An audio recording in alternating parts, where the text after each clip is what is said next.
Ellie a toujours admiré sa mère, Sophia, pour sa force et sa résistance. Sophia avait élevé Ellie en tant que mère célibataire après que le père d'Ellie se soit retiré de leur vie avant même qu'elle ne soit née. Pendant des années, elles ont été seules contre le monde, construisant un lien qu'Ellie pensait indéfectible.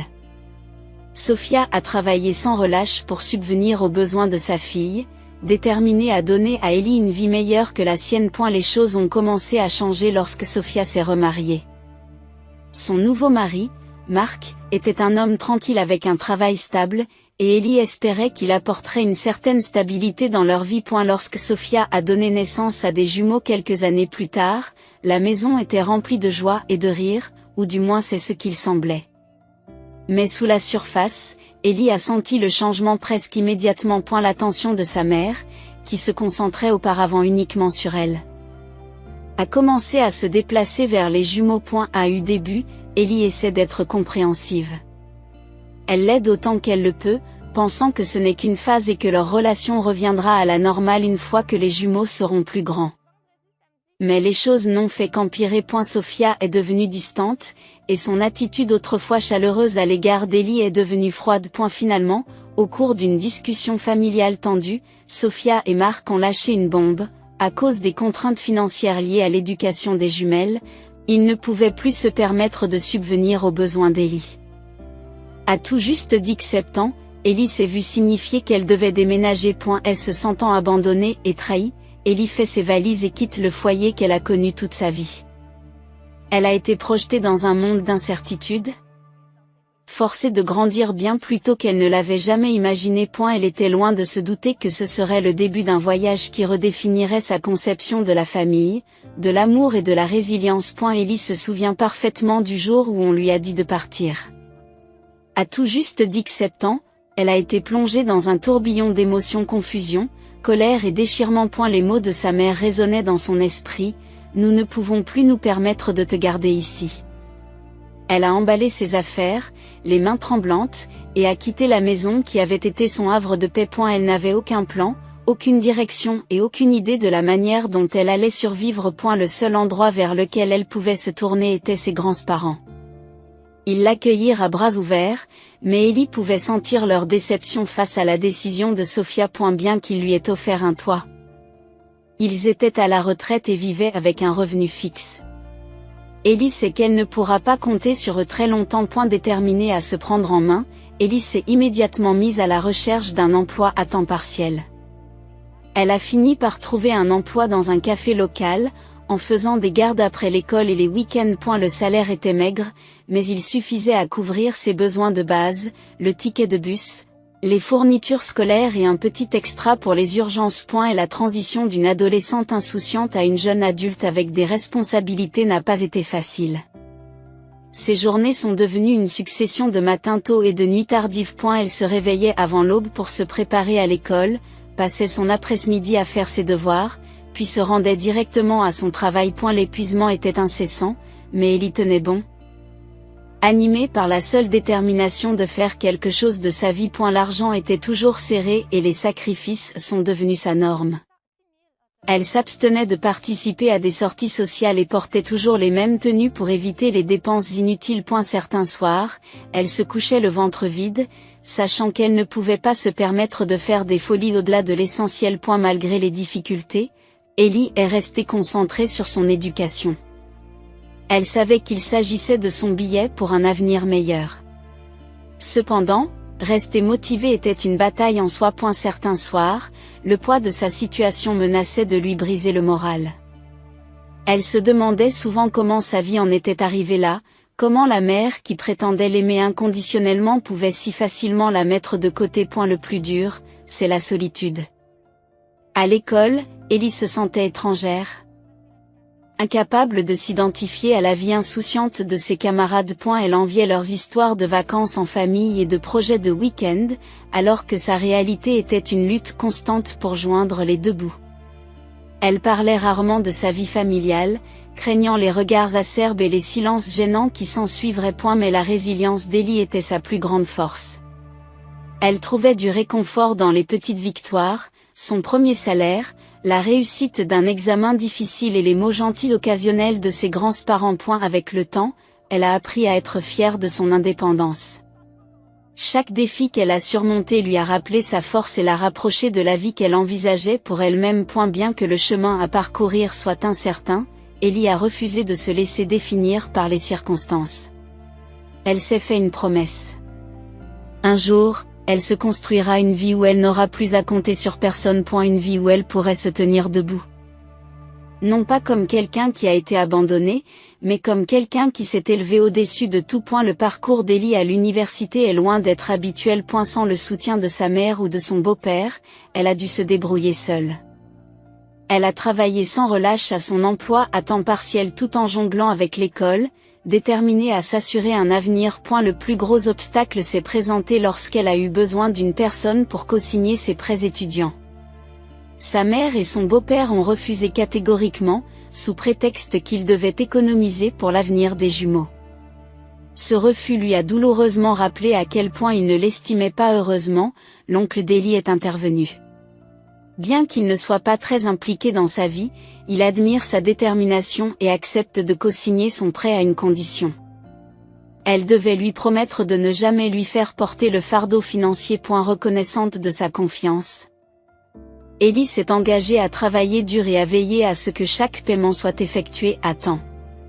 Grâce à ce soutien, elle a enfin pu s'engager sur la voie de l'enseignement supérieur. Et la vie universitaire a été un véritable tourbillon. Ellie s'est inscrite dans une université d'État, choisissant une spécialisation en commerce qui, espérait-elle, lui ouvrirait les portes d'une carrière stable. Ses journées étaient longues et épuisantes, remplies de cours consécutifs, de séances d'études et d'emploi à temps partiel dans une librairie voisine. La pression financière était immense. Le loyer, les courses, les manuels scolaires et les remboursements de prêts l'assaillaient comme un nuage noir. Elle s'en sortait à peine, se contentant souvent de nouilles instantanées et de café en fin de soirée pour tenir le coup. Contrairement à ses camarades, Ellie n'avait pas le luxe d'appeler sa famille pour obtenir de l'aide. Elle ne pouvait pas partager ses victoires ni s'épancher sur ses difficultés auprès de sa mère. Ce qui se rapprochait le plus d'un soutien familial, c'étaient ses grands-parents, qui lui envoyaient de temps en temps des lettres remplies de mots d'encouragement et de petits paquets de soins. Ce sont ces petits gestes d'amour qui ont permis à Ellie de garder les pieds sur terre et lui ont rappelé qu'elle n'était pas complètement seule. Malgré les difficultés, Ellie a excellé sur le plan scolaire. Elle s'est investie dans ses études, déterminée à en tirer le meilleur parti. Elle a cherché des stages, s'est inscrite à des événements de réseautage et a tissé des liens partout où elle le pouvait. Alors que ses camarades de classe passaient leur week-end à faire la fête, Ellie passait les siens à rechercher des secteurs d'activité et à planifier son avenir. Elle savait que son diplôme n'était pas qu'un bout de papier. C'était son billet pour la liberté. Le jour de la remise des diplômes a été d'Uxamé. Alors qu'Ellie traverse l'estrade pour recevoir son diplôme, elle scrute la foule, sachant que sa mère ne sera pas là. L'absence est douloureuse, mais elle est réconfortée par la vue de ses grands-parents, qui ont fait le voyage malgré leur âge. Ils l'applaudissent et l'acclament, leur fierté se lisant dans leurs yeux larmoyants. C'est un moment qu'Ellie n'oubliera jamais, un symbole de son travail acharné et de sa résilience.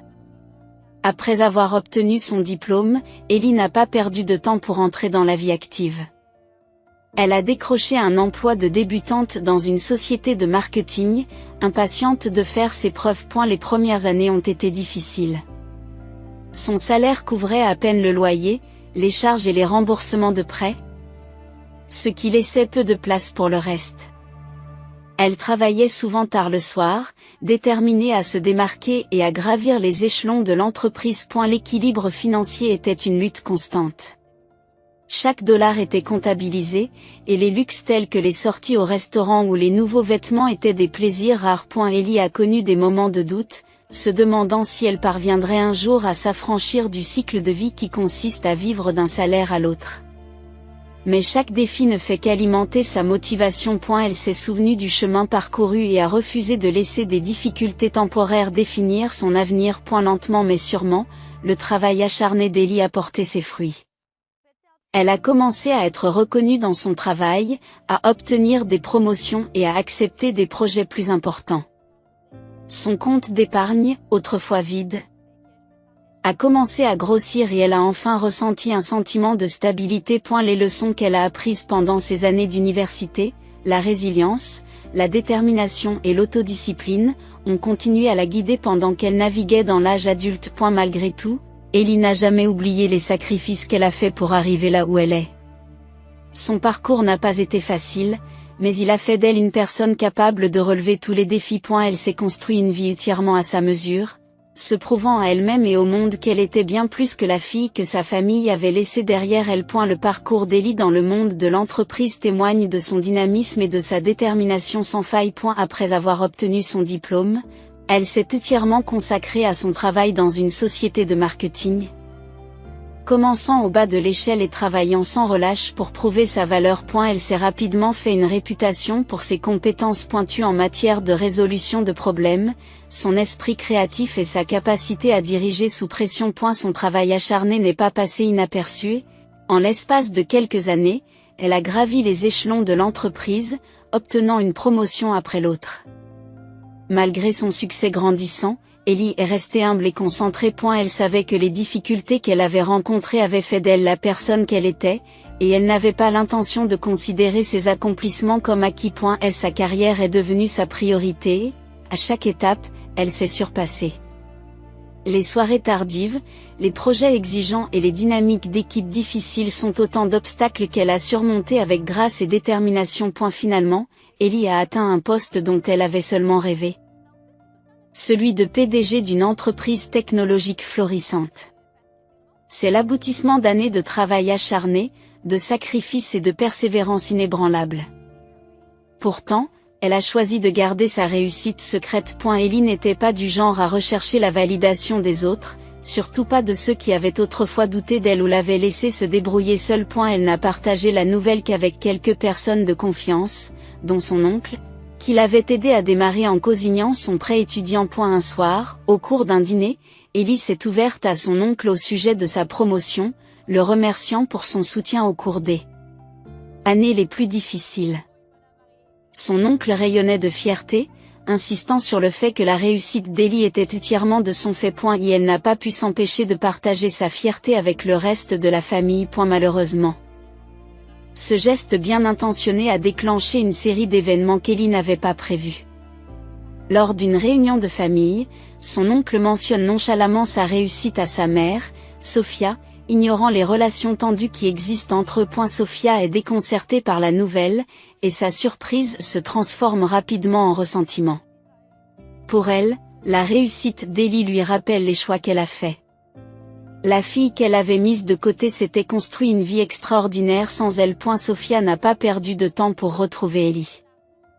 Non pas pour la féliciter ou réparer leur relation brisée, mais pour répondre à ses propres besoins. Et elle n'a pas fallu longtemps pour qu'elle se présente sur le pas de la porte d'Ellie, apportant avec elle le poids de leur passé non résolu. Pour Ellie, l'intérêt soudain de sa mère pour sa vie, après des années de silence, était creux et opportuniste. Son succès, elle l'a gagné sans l'aide de personne. Et elle n'est pas prête à laisser la réapparition de sa mère éclipser tout ce qu'elle a accompli. Ellie était loin de se douter que cette rencontre déclencherait une confrontation qui remettrait en question tout ce qu'elle avait travaillé si dur pour laisser derrière elle. C'est au cours d'une soirée tranquille qu'Ellie entendit frapper à sa porte de façon inattendue. En ouvrant la porte, elle a été choquée de voir sa mère, Sophia, aux côtés de Mark, son beau-père. Cette vue lui rappelle de vieux souvenirs. Des souvenirs qu'Ellie s'était efforcée d'enterrer. Malgré sa surprise, elle garda son calme et les invita à entrer, curieuse de savoir ce qui avait motivé leur visite soudaine après tant d'années de silence. Et la conversation commença de manière rigide, Sophia tentant maladroitement de faire la conversation. Mais il ne fallut pas longtemps pour que son véritable objectif apparaisse. Nous avons entendu parler de votre succès, commença Sophia, avec un ton plus exigeant que fier. Vous avez parcouru un long chemin, et j'en suis heureuse, mais maintenant nous avons besoin de votre aide. Ellie haussa un sourcil. Ellie haussa les sourcils. Pourquoi? Mark intervint, la voix posée mais ferme. Les jumeaux sont sur le point d'entrer à l'université et nous avons du mal à joindre les deux bouts. Nous avons pensé que, puisque tu t'en sors si bien, tu voudrais contribuer à ta famille. L'estomac d'Ellie se serre. Elle n'arrive pas à croire à l'audace de leur demande. Après des années d'abandon, ils attendaient d'elle qu'elle prenne en charge l'éducation de son frère ou de sa sœur, comme si le passé n'avait jamais existé. Vous êtes sérieux ? Demande Ellie, la voix teintée d'incrédulité. Tu veux que je paie leurs études alors que tu m'as chassée de la maison et que tu m'as laissé me débrouiller toute seule? L'expression de Sophia se durcit. Ce n'était pas comme ça. Ellie. Tu sais que les choses étaient difficiles à l'époque. Nous avons fait des sacrifices pour le bien de la famille. Le tempérament d'Ellie s'enflamme. Des sacrifices? Tu veux dire que c'est moi qui me suis sacrifiée? Tu m'as abandonnée au moment où j'avais le plus besoin de toi. J'ai dû me débrouiller toute seule, l'université, le travail, la survie, et maintenant tu veux me culpabiliser pour que je t'aide? La pièce se tendit au fur et à mesure que la dispute s'intensifiait. Sophia tenta de justifier leurs actions, affirmant qu'elles avaient fait ce qu'elles pensaient être le mieux à ce moment-là. Mais Ellie ne l'entendait pas de cette oreille. Elle leur a rappelé les années qu'elle a passées à cumuler les emplois, la solitude qu'elle a ressentie pendant les vacances et les étapes importantes, et l'absence totale de leur soutien alors qu'elle luttait pour se construire une vie. Vous m'avez clairement fait comprendre que je n'étais pas une priorité, a déclaré Ellie. D'une voix ferme mais tranchante. Et maintenant, après toutes ces années, tu te montres non pas pour t'excuser ou faire amende honorable, mais pour demander de l'argent. Tu n'as pas le droit de réécrire l'histoire juste parce que ça t'arrange. Marc tente de désamorcer la situation, suggérant qu'Ellie est trop dure. Ce sont tes frères et sœurs, Ellie. Tu ne veux pas les aider à réussir? Ellie secoue la tête, sa détermination est inébranlable. Ils sont sous ta responsabilité, pas sous la mienne. Tu as fait ton choix il y a des années, et maintenant je fais le mien. Je ne me laisserai pas manipuler pour nettoyer votre gâchis. La frustration de Sophia a explosé. Elle a accusé Ellie d'être ingrate et égoïste, affirmant qu'elle leur était redevable pour les années où Sophia l'avait élevée en tant que mère célibataire. Mais Ellie est restée sur ses positions, refusant de laisser la culpabilité influencer sa décision. Cette conversation est terminée, dit fermement Ellie en se levant de son siège. Tu as fait tes choix et j'ai fait les miens. Si tu essaies à nouveau de me culpabiliser ou de me manipuler, ce n'est pas la peine de revenir. Sophia et Marc échangent un regard stupéfait, comprenant qu'ils ont perdu la bataille. Sans un mot de plus, ils sont partis en claquant la porte derrière eux. Ellie, seule dans son appartement, ressent un étrange mélange de soulagement et de tristesse. La confrontation avait été douloureuse, mais aussi libératrice. Elle avait enfin tracé une frontière claire, une frontière qu'elle ne permettrait à personne de franchir. Pour la première fois depuis des années, Ellie se sentait maître de sa vie et de son récit, et n'était plus accablée par le poids de son passé. Ellie pensait avoir mis la confrontation avec sa mère derrière elle, mais Sophia n'était pas prête à laisser les choses derrière elle. Quelques semaines plus tard, la réceptionniste d'Ellie l'appelle, l'air mal à l'aise. Votre mère est là, dit-elle, la voix basse. Elle demande à vous voir et refuse de partir. Le cœur d'Ellie se serre. Elle n'a aucune envie de se lancer dans une nouvelle dispute, surtout sur son lieu de travail. Prenant une profonde inspiration, elle dit à la réceptionniste d'informer Sophia qu'elle n'est pas disponible. Après quelques minutes de tension, Sophia est finalement partie, mais Ellie savait que ce n'était pas fini. Le lendemain, les choses se sont aggravées. En rentrant du travail, Ellie a trouvé Sophia qui l'attendait devant sa porte. Il faut qu'on parle, dit Sophia, d'une voix tranchante et inflexible. J'ai dit tout ce que j'avais à dire, répond Ellie en gardant ses distances. Vous devez partir. Mais Sophia n'a pas reculé. Alors qu'Ellie se retournait pour déverrouiller sa porte, Sophia s'est soudainement jetée sur elle, lui attrapant le bras et hurlant qu'Ellie avait ruiné sa vie. Ellie a réussi à la repousser et à appeler à l'aide. Mais la situation a rapidement dégénéré. La colère de Sophia a explosé et elle s'est déchaînée, accusant Ellie de toutes les difficultés qu'elle avait rencontrées. Heureusement, les voisins d'Ellie ont entendu le vacarme et ont appelé la police. Le temps que les policiers arrivent, le beau-père d'Ellie s'est manifesté et a tenté de calmer Sophia. Mais il était trop tard. Ellie en avait assez. Elle a porté plainte pour agression et a demandé une ordonnance d'éloignement dès le lendemain. C'était une décision douloureuse, mais Ellie savait que c'était le seul moyen de se protéger. Et la police a documenté l'incident et, avec l'aide de son avocat, l'ordonnance restrictive a été rapidement accordée. Pour Ellie, l'action en justice est apparue comme une étape nécessaire pour retrouver la paix. Elle a passé trop d'années à laisser l'ombre de sa mère planer sur sa vie. Aujourd'hui, grâce à des limites claires et à une protection juridique, elle peut enfin clore ce chapitre pour de bon. Ce n'est pas la fin qu'Ellie avait espérée, mais c'est celle dont elle avait besoin pour aller de l'avant. Assise dans le calme de son appartement, Ellie réfléchit au chemin parcouru. D'une adolescente effrayée poussée vers l'âge adulte à une chef d'entreprise confiante et accomplie, son parcours a été loin d'être facile. Pourtant, chaque défi l'a transformée en la femme résiliente qu'elle est aujourd'hui. La confrontation avec sa mère a été douloureuse, mais elle a aussi apporté de la clarté. Ellie a réalisé qu'elle portait le poids de son passé depuis trop longtemps. Il était temps de lâcher prise. Les actes de sa mère ne la définissaient plus et n'avaient plus aucun pouvoir sur son avenir. Forte d'un objectif renouvelé, Ellie a décidé qu'il était temps de faire un nouveau pas en avant. Elle s'est mise à la recherche d'une nouvelle maison, d'un espace plus grand et plus lumineux qui reflète sa croissance et sa réussite. Et il ne s'agissait pas seulement d'améliorer ses conditions de vie. Il s'agissait de prendre un nouveau départ, libéré des ombres de son passé. Ellie a décidé de se concentrer sur son propre bonheur et de s'entourer de personnes qui s'intéressent vraiment à elle. Elle s'était construit une vie d'indépendance et de force, et elle était maintenant prête à l'assumer pleinement, en laissant derrière elle la douleur de son passé et en avançant avec confiance vers l'avenir.